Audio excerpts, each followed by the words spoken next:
Ladies and gentlemen, we're coming back, so if you could take your seats, we will conclude the evening with our final poets. Before we get into these fabulous prizes, which I like to say are designed with your mind in mind. Let's see here. Just the four people we have right now, if you haven't signed up and wanted to, this is the time you would raise your hand and flag it. So you're at it. Oh, don't forget you. I will not forget you. You're going to write. Read it. I always have to pick up something random. I remember this. Read it backwards. In Hindustani. All right. So the first up for the post-break series. I hope you're enjoying the show. Cesar Love, and then we'll have a couple of others here. We have 3 or 4 others. So Cesar, where are you? There he is. Give him a round of applause. I don't hear this applause. Hey, I don't hear this applause. Okay. You are more than okay. Yes, I'm going to be traveling to Scotland this month. So, oh, for God's sake, Scotland is it? I can't do the accent, but I do want to honor one of Scotland's most famous poets, and that is William McGonagall.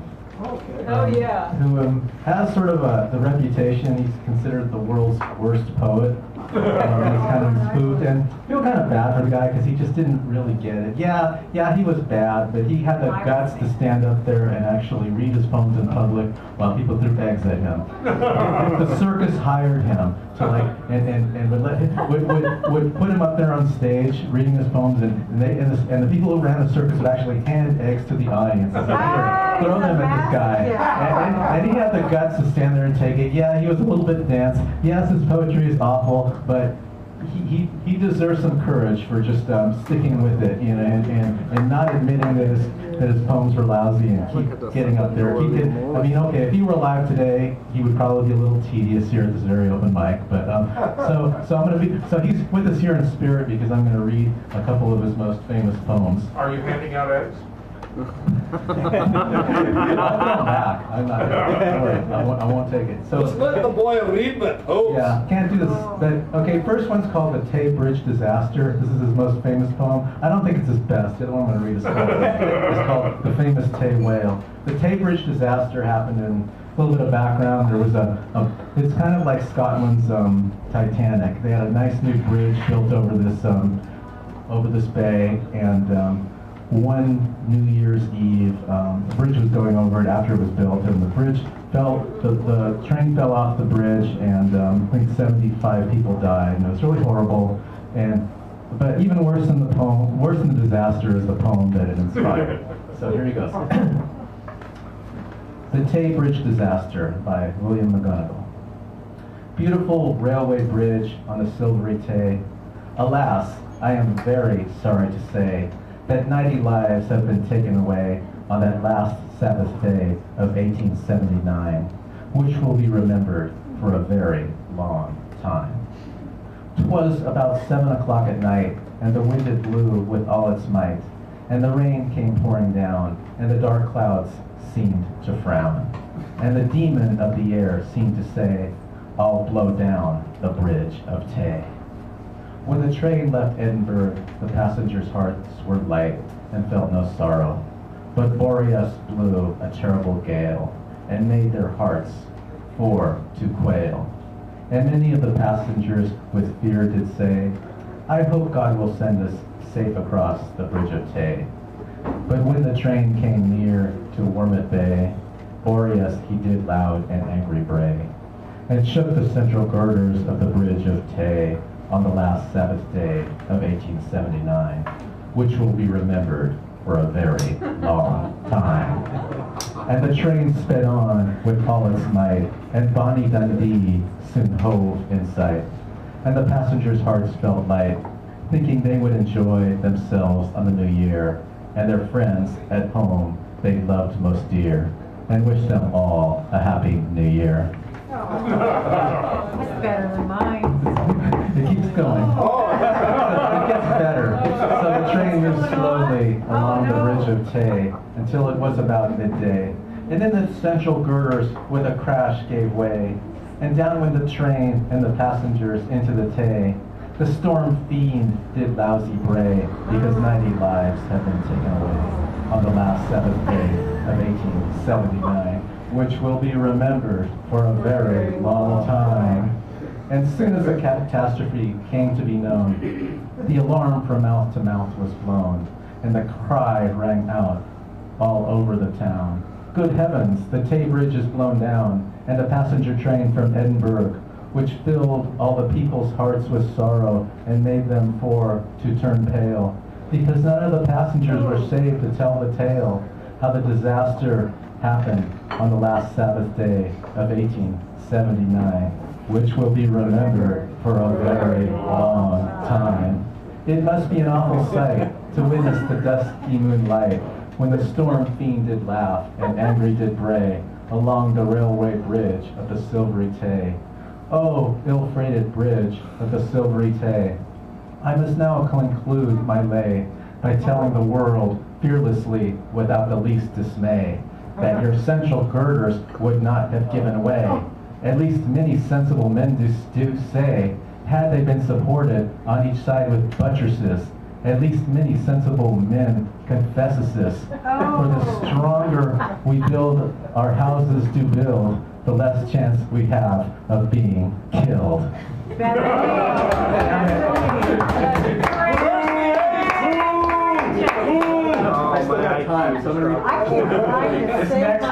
His next best poem is called The Famous Tay Whale. Remember a few years back we had Humphrey the Humpback Whale got into the bay and he became a cause celeb? Well, the same thing happened near Dundee. So we had the famous Tay Whale. This whale got caught in the bay there in Scotland, and this tells the tale of this whale. 'Twas in the month of December, and in the year 1883, that a monster whale came to Dundee, resolved for a few days to sport and play, and devour the small fishes in the Silvery Tay.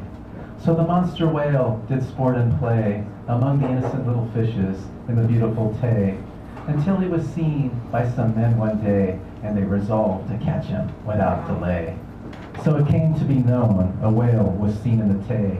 Some men began to talk and to say, we must try to catch this monster of a whale. So come on, brave boys, and never say fail. Then the people together in crowds did run, resolved to capture the whale and to have some fun. So small boats were launched on the Silvery Tay, while monster of the deep did sport and play.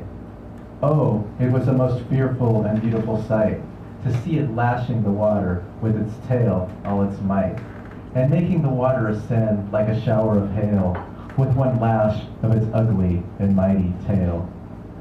Then the water did descend on the men in the boats, which wet their trousers and also their coats. But it only made them more determined to catch the whale, but the whale shook them all, his tail. Then the whale began to puff and to blow, while the men in the boats after him did go, armed well with harpoons for the fray, which they fired at him without dismay, and then laughed and grinned, just like wild baboons, when they fired at him their sharp harpoons. But when struck with harpoons, he dived below, which filled the pursuers' hearts with woe, because they guessed they had lost the prize, which caused the tears to well up in their eyes, and in that their anticipations were only right, because he sped on to Stonehaven with all his might, and was first seen by the crew of a Gordon fishing boat, which they thought was a big cobble upturned afloat. But when they drew near, they saw it was a whale, and so they resolved to tow it ashore without fail. So they got a rope from each boat tied round his tail, and landed their burden at Stonehaven without fail. And when the people saw it, their voices they did raise, declaring that the brave fishermen deserved great praise. And my opinion is that God sent the whale in time of need, no matter what others may think or what is their creed. I know fishermen in general are often very poor, and God in his goodness sent it to drive poverty from their door. So Mr. John Wood has bought it for £2,226, and has brought it to Dundee all safe and all sound, which measures 40 feet in length from the snout to the tail, and so I advise the people far and near to see it without fail. Then hurrah for the mighty monster whale, which has got 17 feet 4 inches from tip to tip of a tail, which can be seen for 6 pence or a shilling, that is to say, if the people are willing. So, William McGonagall. William McGonagall. William We never heard it before. He's as bad as me. Oh. Thank you. Good job. All right. We have the last 4 poets. We have our Jacob Anakai. Did I say that? Good. And then Karen, and then Garrett. So Jacob, why don't you come on up here? And this is his first time here, so clap and stomp.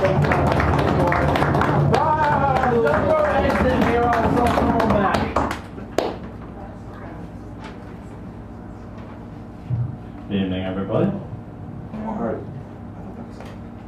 Okay, I got you.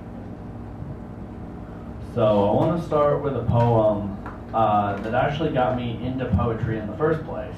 Oh, cool. It's by Cesar Vallejo. Cesar has a great Cesar Vallejo.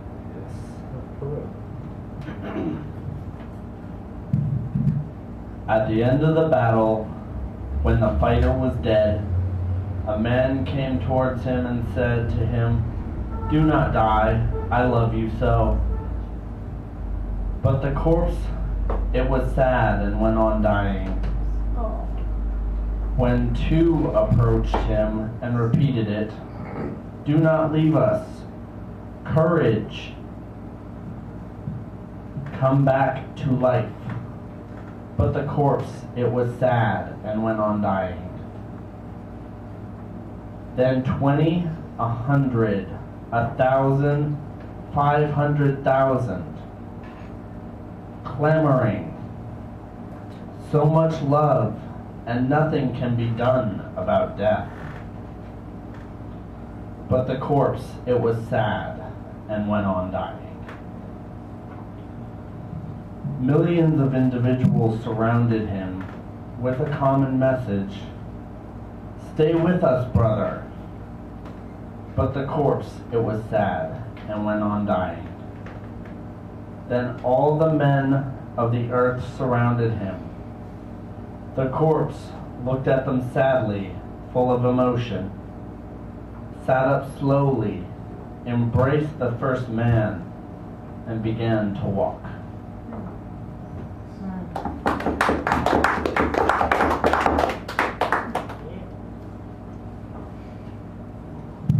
This I actually came up with today, and for my father David, who told me about this, I kind of just wanted to do something that I hadn't done before. I just let something flow and saw what came out. So here goes nothing. Darkness surrounds and I feel a chill. I look on the ground to see blood cold and still. Lost in my mind, which way is out? Which way did I come? Should I give out a shout? Dead trees, bloody bushes, and lightning overhead. Here comes the storms. Where have I been led? Down the rabbit hole, or deep into space. Wherever I am, I don't know this place. Help me, as a cold wind screams. This is what I've been avoiding. Is this my nightmare or a dream? It starts to rain, but what is this? Blood as rain, but who is it? But whose is it? A ray of light, a beam of heat. Maybe my nightmare has admitted defeat. Knock on wood, I keep going, strolling this path of never knowing. Heart on beat, mind in time. I think I found my way. Now it's happiness time.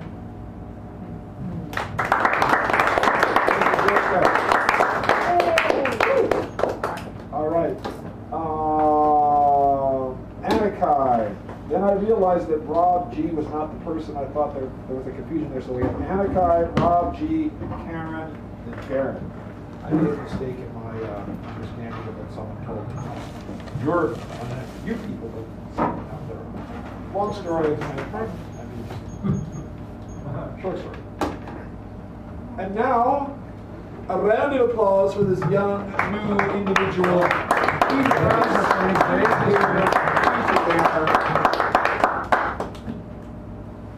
This is kind of an ode to academic jargon. Hi, I'm a master of language. What are you? What you're about to hear is a transmogrification of the bifurcated discourse extruded out the West's premier puppet master's ass. You know, I'm not sure how much you'd like to insert yourself into this cran-apple flabbergasm of elegiac form, but your glistening process is leaking something creaky in this ditch's raw data. We live in a historical moment where my chin is your grin. And your use of color migrates from the Portuguese translator's advice to your granddad. And I've tried translating from Chinese to Spanish before, from Spanish to Chinese, and from Chinese to Spanish, from Spanish to Chinese, without using English in the middle, and then my tongue grated in 3. Trying too easy makes my lungs burn crisp in that sun. Sometimes when it's too hard to breathe, I embroider my lungs in the hegemonic, philharmonic, head-scratching quench, squelch. Before we go, let's chuckle together in unison, because what's there left to do? You know,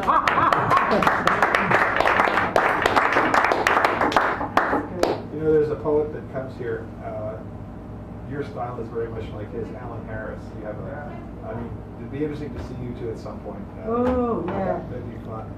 Yes. So, all right. No problem.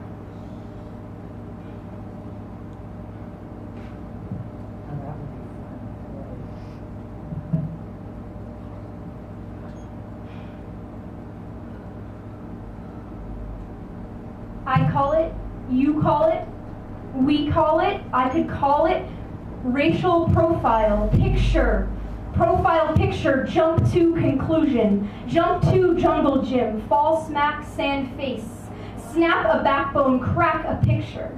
This is a social pet work, stroke your sad fur. Click through pose nose, click through pose cheek, lap up caption.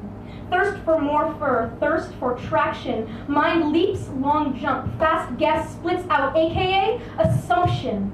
Brain is curdling, slow as lightning. Where is breathing? Breathing, breathing. That face means this face means that. That face means this face means that.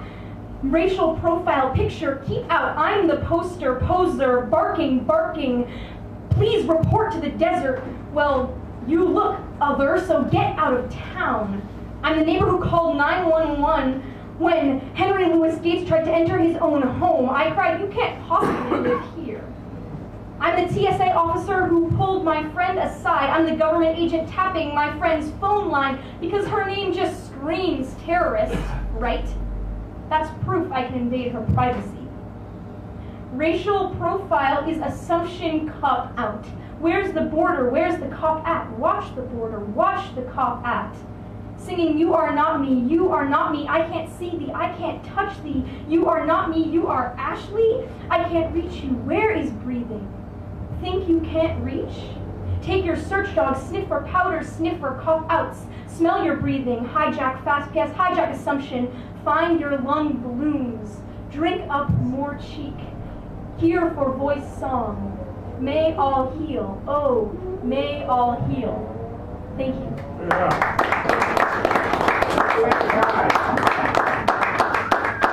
And now Rob G is coming up. He is also new to us. We'll give him a nice round. We have Karen and Garrett before these fabulous prizes are dispensed and dispersed. I could raise it up on the stage if you want. I think I'm okay. Whatever you prefer.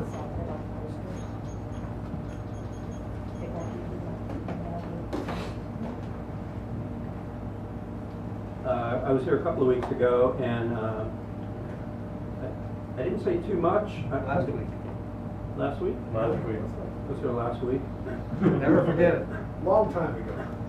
I We don't remember well. Me either.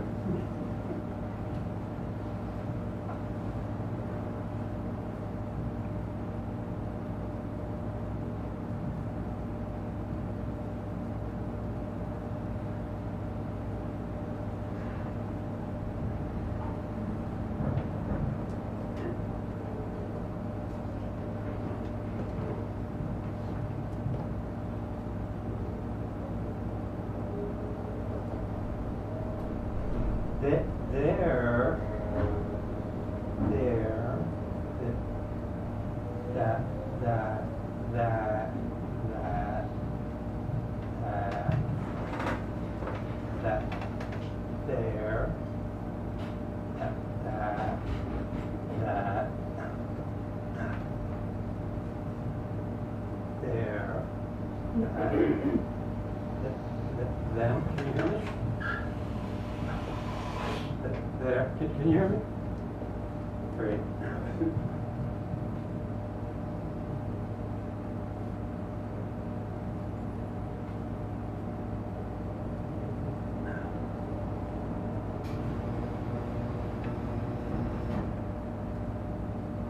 It's a kind of balloon. It doesn't need to be inflated. It's always very big. It's got thick walls. I say very big. It's probably 6 feet. It's not round. It's kind of rectangular. The walls are thicker than a regular balloon. There's a slug inside it. It looks like a slug. It's only an inch or two long. It's slimy. I'm in there pushing it around. It's disgusting. My hands are really oily. I want to wash them right away.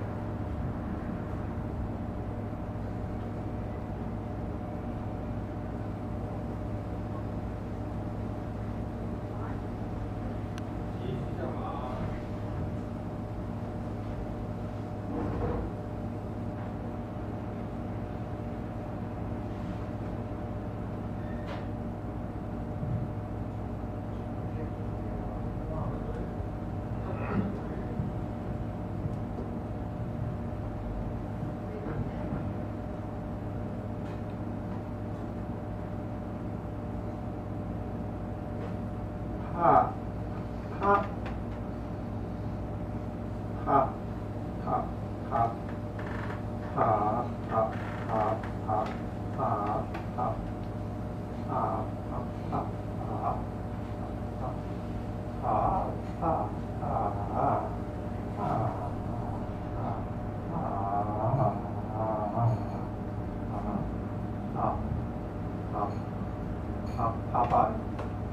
hop, Popeye, I met him a long time ago. Haven't seen him in a while. I like the food he eats.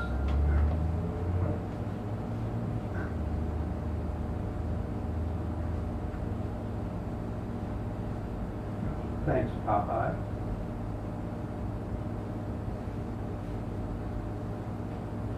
Pop. Pop. I never called my dad Pop. I called him Dad. Pop. Hey, Pop. I'll call you Pop next time.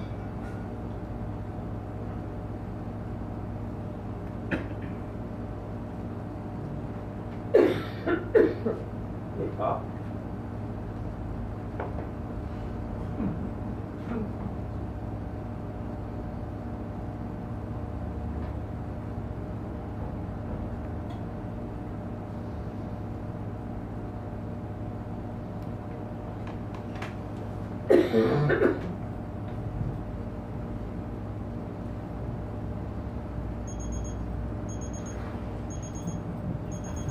All right.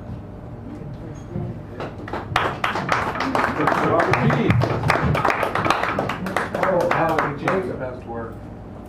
I thought that's so you could write that name right over the hole with that you read. It's all about John Cage. Karen, it looks like we're up to you before we have Oh, Karen. my goodness, my goodness. Karen will close. Okay. Don't take I all these thought you guys prizes. would be all closed. but, What? We Well, are, you know. this is all an illusion. Yeah. It's an illusion. Yes, well, whew, I don't know if I want to use this or not, because this time I did look, I always look in my car to see what random thing I'm going to bring out, and this is my score to my song cycle, really. It's a stage song cycle about Georgia O'Keeffe. And I've performed this a few times, but haven't performed it the last few years. Anyway, so this is all, everybody knows Georgia O'Keeffe, right? Yeah. Great, wonderful artist. And I took her life and wrote a song cycle about it, about 40 songs for piano and voice. So it's a little different from some of the other things you've heard. It's not interesting kind of slam that you were doing, and this other kind of meditative question mark poetry was very interesting. This is sung, so that makes it a little different, but otherwise it's kind of traditional. There is a sweetness in silence, a truth that shudders at the voice, or slides away inside a racing boot, and trembles at the sound of motor movement. Yet the sound all decorate the stillness, as bird song cuts into the night and crickets nudge my sleep. I swim inside the silence in my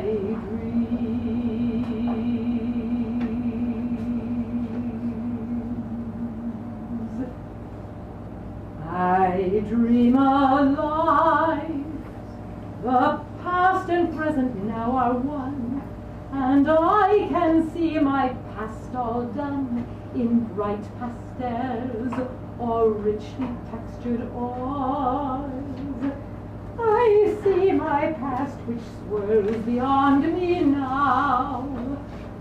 I dream a life, a river full of colors, a daydream wrought with many thoughts, once floating on a stream, then caught beyond a dream.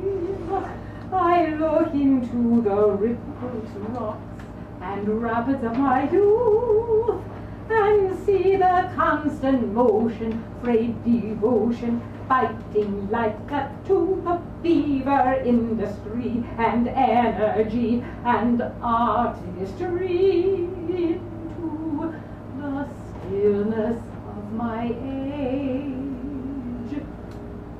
And now that I am free, the river calls to me.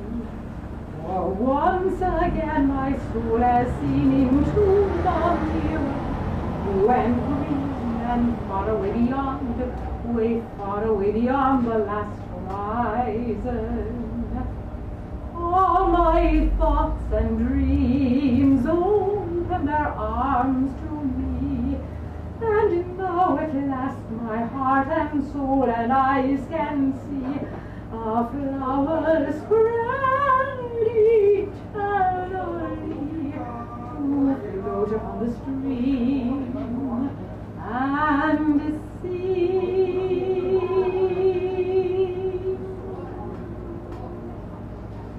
Okay, that is.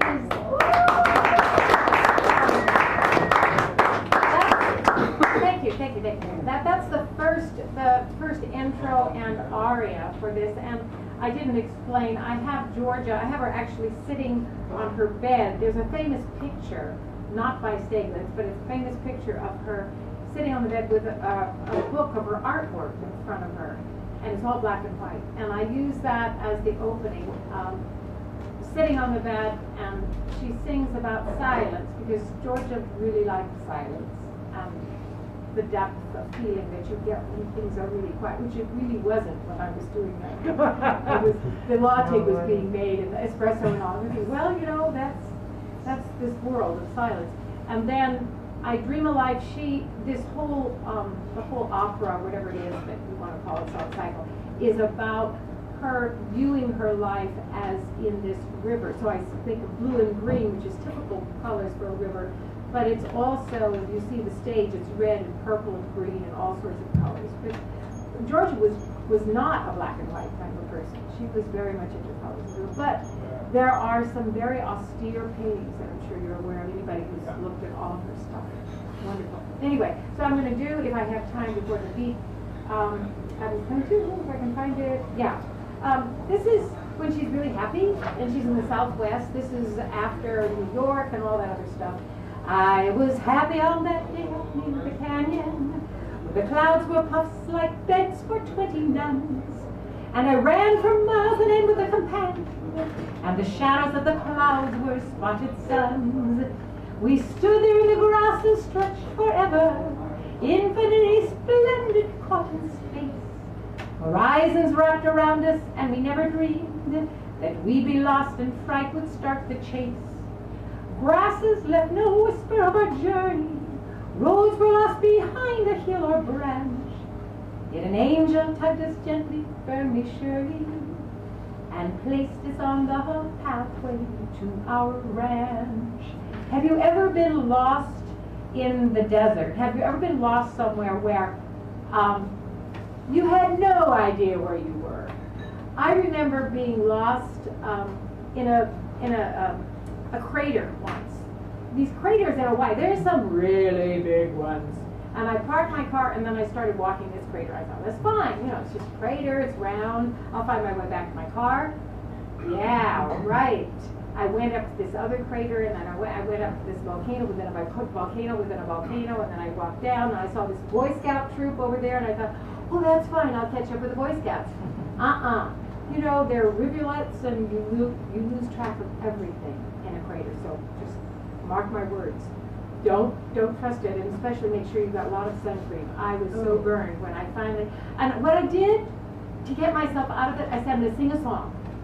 And I said, I'm going to sing a song, and I'll find the path, and I'll find the path, and I'll find my car, sing a song. And I sang that until I really found my way. That was the only way I could stop from being scared. So, anyway, I'm sure my time is up. I was going to do some of her, if I can find it, her little songs about her flowers. But I might not be. Oh, yes, it is here. So, but you can stop me anytime, because I think my time's up. It's when? Well, a little while ago, I said it. Oh, I didn't hear it. Okay. Well, I didn't want to wait until there was a pause. Because there was a pause. That's okay. Ta-da! Well, someday you may hear about all of her flowers. Yes. Well, you'll bring it back. I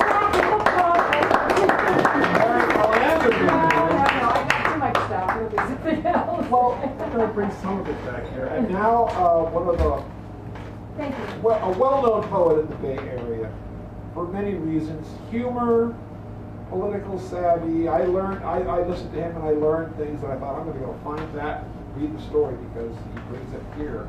Mr. Garrett Murphy. Bring it on. Let me raise this up here, because otherwise, and then we'll take care of these divine prizes. And then I will thank you as my mom and my brother and my sister's best friends, uncles, neighbors, best friends, cousins, neighbors, I think. But Garrett Murphy. Garrett Murphy. Really wonderful. 2015 Oppressor of the Year. Whereas you have lived by the credo of claiming to speak for the oppressed better than the oppressed ever could, whereas you have claimed to act for their own good, but really more for your own, whereas you crave to be part of a movement, especially as its leader, whereas you have woven an imaginary tale with the most succinct blend of hubris and delusions of grandeur, you have provided a grand example of the classic and quintessential qualities of being an oppressor, and all while having your parade believe you a friend and ally. Hence, it is our honor to award the 2015 Oppressor of the Year Award to you, Rachel Dozal.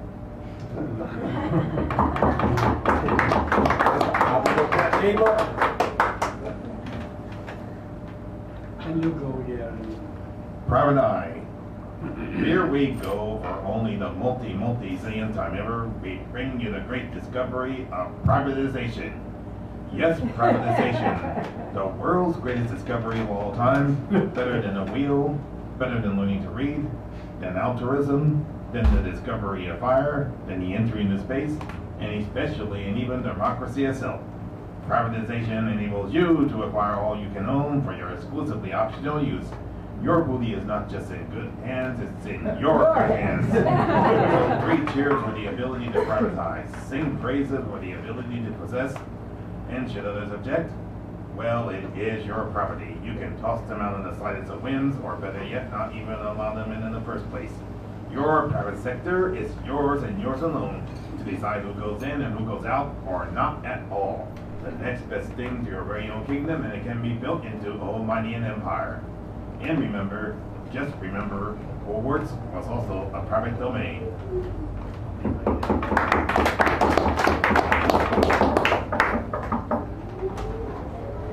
Imprisonment outside a cell. Let's talk about a special kind of prison, one that's so insidious most inmates don't know that they're in it, or know that they are their own correction officers. One's eyes and ears are more oblivious of their sentence than they would be to their own surroundings. The local color of the inmates and the language is as ripe as one might expect from a more obvious can. This is a jail that will never be a lockup, nor will it ever confuse orange with black. It is tighter than the most masculine of securities, and yet can be broken free from with the mildest of ease. So come on, all you inmates, ease your way back to the outside world, and get off that there cell phone.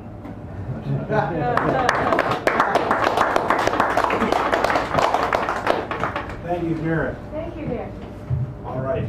So what I'm about to do is take care of those famous prizes that I talked about earlier. I'll reintroduce you to them because otherwise people say, I don't know. Something about poetry by Adrina Zawinski. Now, she was here about a year and a half ago or more. Good poet. Bert Glick, I used to be me, also was here at one point in time. These books were donated to me, so I get to give them away. Avoiding Godot by Chris Chandler, who may will be an upcoming feature here. David Erdreich helps me out, like he said. Sally Love Saunders, our feature next week, a really good poet. I Never Met Bukowski, new poems by Terry McCarty. Seasons of Oblivion, that's Stephen P. Mackin, the guy right up there, top picture of that side. And then a couple of Audubon magazines are going to be here next week. You can either choose to do the keynote or the mini feature. The mini feature had to leave because his time didn't work out much, so we didn't see him tonight. And if you would kindly just shuffle those cards. The cards have numbers, and you sign next to a number, so by shuffling the cards, I randomly select those people who come up here and say, I want that. Okay. Or this, that, or the other. There was a joke I was going to tell, but I can't remember it, so if it comes back and I stop what I'm doing, I guess you'll understand. Okay, so, one of the drum roll, please.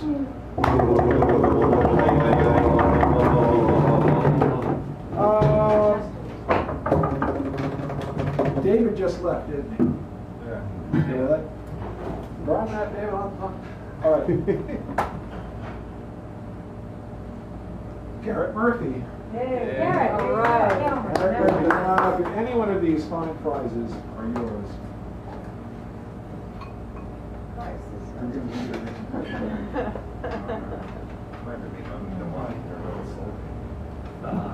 Avoiding Godot. Thank you.